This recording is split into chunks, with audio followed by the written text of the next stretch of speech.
বিশ্বকাপে যাবে বাংলাদেশ ক্রিকেট দল, তার জন্য কত শত আয়োজন। বিসিবিতে সারা সকাল ফটো সেশনের পর সংবাদ সম্মেলন, এরপর বসুন্ধরা কিংস এরেনায় পুরো দলের দাওয়াত। মার্কিন দূতাবাসের পক্ষ থেকে সেখানে লাল সবুজকে শুভকামনা জানাবেন ডোনাল্ড লু এবং পিটার হাস।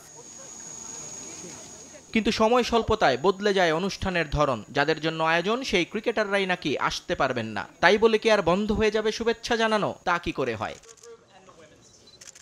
ছেলেদের পক্ষ থেকে কিংস এরেনায় আসে বাংলাদেশ নারী দল। জ্যোতির নেতৃত্বে শান্তদের হয়ে ডোনাল্ড লু এবং পিটার হাসের শুভেচ্ছা গ্রহণ করেন টাইগ্রেসরা। পরে ধন্যবাদ স্মারক হিসেবে লুর হাতে তুলে দেওয়া হয় বাংলাদেশের jersey.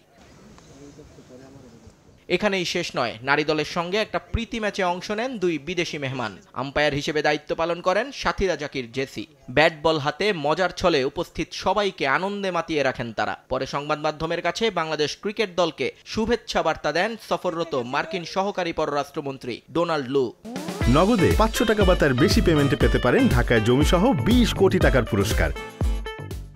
Bangladesh is cricket crazy, and we love to be part of this sport with all of you. The United States is so happy to be hosting this year's Men's Cricket World Cup. Good luck to the men's national team.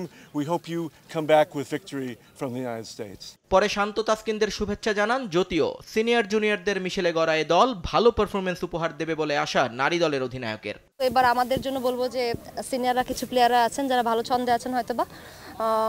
So আমাদের পক্ষ থেকে সবার টিমের পক্ষ থেকে সবাইকে জানাই শুভেচ্ছা, যেন বাংলাদেশ এবার যেন একটা ভালো টি-20 ওয়ার্ল্ড কাপ শেষ করে আসতে। এবারের বিশ্ব আসরে জ্যোতির বাজির ঘোড়া টাইগারদের দুই তরুণ তুর্কি, তাওহিদ হৃদয় এবং তানজিদ তামিম।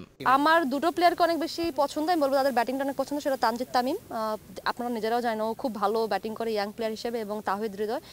নিয়ন মুহাইমিন, সময় সংবাদ, ঢাকা।